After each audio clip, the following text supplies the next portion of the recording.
Hello, bonjour à tous, bienvenue sur ma chaîne YouTube. Handicapé et alors? Et alors?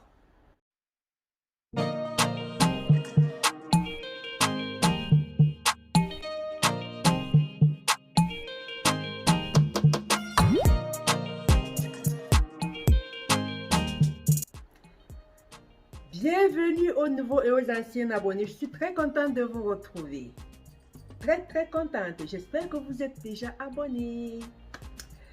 Voilà, sur cette chaîne YouTube, nous aborderons la question du handicap. Comment s'accepter et vivre avec. C'est pas toujours facile, mais on va vivre avec et s'accepter tel qu'on est. Aujourd'hui, nous allons parler de l'autonomie. Je vais parler de l'autonomie. Je prends pour vous, c'est quoi l'autonomie? Dites-moi, réfléchissez. Pour vous, c'est quoi l'autonomie? Pour moi, l'autonomie est un mode de vie par lequel la personne en dit, malgré les différences, malgré toutes les différences qui existent, doit pouvoir, est libre en fait d'envisager et de choisir son mode de vie, malgré toutes les barrières existantes. Tu dois pouvoir choisir ton mode de vie. Tu dois pouvoir faire tes erreurs, connaître des échecs et assumer tes propres choix de vie. Tu dois assumer ce que tu as fait. Ne pas toujours parce que quand tu n'es pas autonome et que tu dépends des autres, ce sera toujours la faute de l'autre. Mais quand tu es autonome, tu dois assumer tes choix de vie. Pour moi, c'est ça l'autonomie. Qu'est-ce qui m'a poussé à vouloir devenir autonome? C'est deux choses. D'abord, l'accessibilité et la dépendance. Pourquoi l'accessibilité? Parce que comme je vous ai raconté dans la vidéo précédente, je passais mon temps à tomber dans les escaliers. Et là, j'ai dit, il faut que je sois autonome, que je ne vienne plus prendre les métros, que j'évite les escaliers. Tant que possible. Et la deuxième chose, c'était la dépendance. Donc, quand j'ai décidé d'arrêter de prendre les transports en commun, je me suis toujours tournée vers la maison départementale des personnes handicapées. Ils m'ont parlé de la PAM. C'est un moyen de transport pour les personnes handicapées. Donc, je dépendais à ce moment-là de la PAM. Pour aller au travail, la PAM venait me chercher à la maison. Le matin, il me ramenait le soir. Donc, il m'amenait au boulot, il revenait me chercher. Même partout où j'allais, toutes les sorties que je faisais, je dépendais de la PAM. Donc, la PAM venait me chercher, il m'amenait, il me ramenait. Le transport, il est payant, mais l'État prend une partie. Et toi, tu payes juste une toute petite partie. Donc, si le transport, disons, de 0 à 15 km, pour nous, il nous revenait à 7 euros. Donc, l'État payait tout le reste. Le supplément, c'est l'État qui paye. Toi, tu payes juste 7 euros. L'État paye le supplément. Donc, je devais dépendre de tous ces transports-là. Et j'étais en retard tous les jours. J'étais en retard tous les jours au boulot. Pas parce que je voulais, parce qu'ils arrivaient toujours tard. Il y avait toujours une raison. Il y avait toujours une raison. Et un jour, je leur ai dit, mais je vais perdre mon job à cause de vous. Maintenant, quand je ne suis pas en retard, le soir, quand ma journée est finie, ils m'oubliaient. Il y avait des jours où ils oubliaient de venir me chercher. Madame Ngo, non, vous n'avez pas confirmé votre retour. J'ai dit, mais attendez, parce que tu as un identifiant. Quand tu appelles, tu donnes tes identifiants. On te trouve un transport. Ça peut être un taxi, ça peut être leur voiture. Donc, on te trouve un transport. Mais il me disait, Madame Ngo, vous n'avez pas réserve. J'ai dit, mais regardez bien. J'ai pris l'aller et le retour. Mais comment je vais prendre l'aller? Je rentre comment alors si je ne prends pas le retour? J'ai bien pris l'aller et le retour. Mais pour eux, non. Parfois, mes collègues restaient avec moi jusqu'à tard parce qu'on attend le transport qui n'arrive pas. Je leur dis, mais partez. Mais non, François, tu ne dois pas rester seul. On va rester avec toi. Donc, c'est des choses qui m'ont poussé à devenir autonome. Je sais qu'il y a des gens qui ne pourront jamais être autonomes. Je sais qu'il y a des gens qui dépendent d'autres personnes. Mais sachez que pour ces personnes-là, c'est pas facile d'accepter de dépendre d'autres personnes. C'est pas toujours facile. J'ai connu quelqu'un qui devait dépendre des gens pour sa toilette, pour sa douche, pour manger. Ce n'était pas facile pour lui. Ce n'était pas facile. Parfois, quand ces gens étaient en retard, il fallait voir comment il était énervé. Il était très énervé parce qu'il se disait, je n'ai même pas encore pris ma douche. Il ne peut pas prendre sa douche tout seul. Il doit dépendre des personnes. Ce genre de personne, je ne peux pas lui dire sois autonome parce qu'il ne pourra pas être autonome. Donc les personnes pour qui nous dépendons ne font pas tout pour que nous nous disions en fait je ne dépends pas d'elle, je suis un tout petit peu autonome. Donc toutes ces choses-là qui m'ont poussé à dire, moi, je veux être autonome. Mais sachez que je ne suis pas autonome tout à fait. Hein.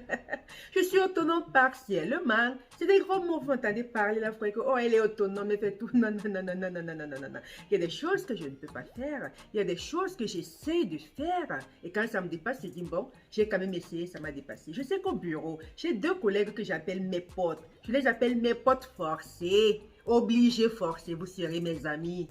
Mes potes là, il y a des trucs, je leur dis aide-moi à faire ceci. Mais François, tu peux le faire. Je dis comment tu veux que je le fasse avec 2 béquilles et la prothèse et tout. Mais tu peux le faire, me faire comme d'autres personnes qui mettent des sacs et prennent des sacs.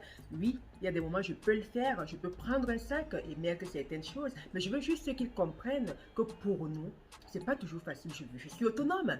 Mais je veux qu'ils comprennent que parfois la personne handicapée, elle a parfois des limites. Elle a parfois des limites. Elle se dit je veux, je peux. Ma tête dit je vais faire. Mais le corps parfois ne suit pas. Il m'arrive d'aller régulièrement à Bordeaux, vu que mon compagnon vit à Bordeaux. Et dernièrement, je suis... le transport aller-retour Paris-Bordeaux nous revient presque à 300 €. Aller-retour, juste un trajet. Et j'ai une amie qui m'a dit, mais François, tu ne trouves pas que ce serait mieux que tu prennes un train? Tu prennes le train et tu prends ton petit troller. Et voilà, tu prends ton train avec ton troller, quoi. Je lui ai dit, le troller? Oui. Je lui ai dit, est-ce que tu as pensé à moi? Comment est-ce que je vais traîner le troller avec 2 béquilles? Je suis bien plantée là sur mes 2 béquilles. Comment est-ce que je fais pour tirer ce troller-là? Elle m'a dit, ah, en fait, je n'avais pas pensé à tout ça. Je dis, tu vois, une personne handicapée, elle réfléchit beaucoup. C'est de ça que j'ai parlé dans l'accessibilité. On réfléchit. Avant de faire quelque chose, nous réfléchissons. Est-ce que je pourrais le faire? Est-ce que je serai en mesure de faire cette chose? On essaye. Mais ça n'empêche que nous voulons quand même être autonomes. Sachez que je ne suis pas autonome à 100%, mais je suis autonome. Et toute chose que je peux faire, je la fais sans demander à qui que ce soit de m'aider. Je ne veux pas de l'aide. Je veux faire mes choses toute seule. Je veux être responsable de mes échecs. Je veux dire, oui, là j'ai fait une erreur, je vais recommencer. Là j'ai échoué, je vais recommencer. Mais au moins dire, oui, c'est moi, c'est pas ma soeur, c'est pas ma nièce, c'est pas quelqu'un, c'est pas mon fils, c'est moi-même qui ai fait cette erreur-là, je vais l'assumer. Pour moi, tout ça, c'est l'autonomie. Est-ce que vous dites, pour vous, vous êtes tout à fait autonome pour faire toutes les tâches quotidiennes? Pour vous, c'est rien du tout, mais pour nous, chaque chose qu'on veut faire, nous sommes autonomes. Je revendique mon autonomie. Mais est-ce que je peux faire cette chose-là?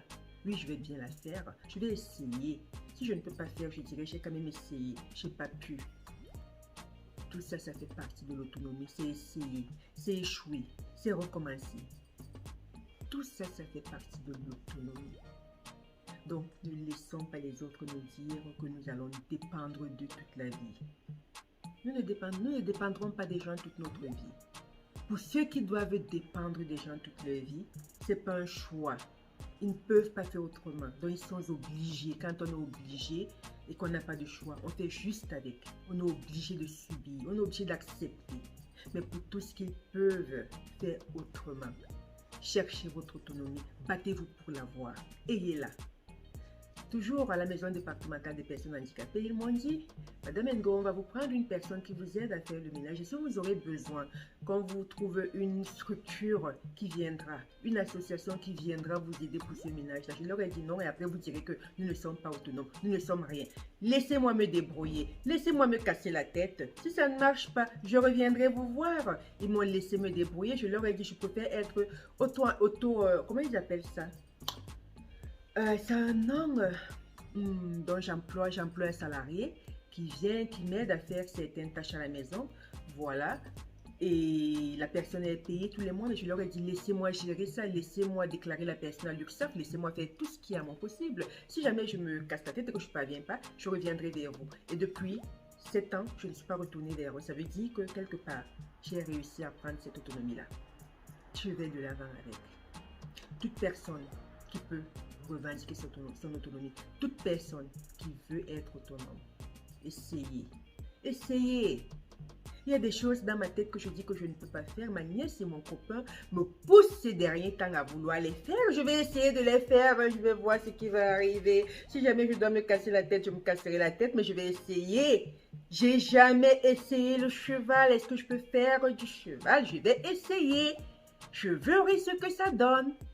Voilà, je vais être autonome. Je ne le serai pas tout à fait, mais je vais me battre à avoir tout ce que je pourrais faire pour être autonome. Je le ferai. Tout ce que je ne pourrais pas faire, je demanderai de l'aide. Mais ne sachez que je ne demande pas de l'aide, pas gaieté de cœur. Non. C'est souvent parce que je ne peux pas faire autrement que je demande de l'aide. Et si je pouvais faire autrement, je ne demanderai pas de l'aide, je ferai tout toute seule.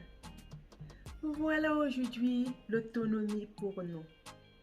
Pas toujours facile, mais on doit se battre, chacun à son rythme, chacun à sa façon. On doit avancer, je l'ai toujours dit. Chacun doit se battre comme il peut. Pour ceux qui peuvent se battre, pour ceux qui ne peuvent pas se battre, acceptez de l'aide. Acceptez de l'aide. On n'a pas choisi d'être qui nous sommes. Si c'était un choix, on ne l'aurait pas choisi en tout cas. Moi, je ne l'aurais pas choisi. Je sais que vous non plus. Donc, acceptez de l'aide pour ceux qui ne peuvent pas faire, pour ceux qui peuvent foncer. J'espère que vous avez regardé cette vidéo jusqu'au bout et que vous l'avez aimée. Si c'est le cas, vous savez tout ce qu'il vous reste à faire.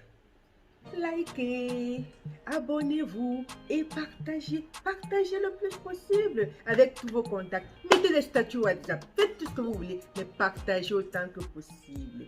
En tout cas, moi, je suis contente de vous retrouver chaque fois. J'espère que le plaisir est partagé. Hein? J'espère que c'est le cas. Voilà. Cette vidéo est finie. Nous allons nous retrouver pour la prochaine vidéo. Je ne sais pas encore quel sera le thème, mais on va le trouver. Et je reviendrai vers vous très vite. Bisous, bisous, bisous. Bye.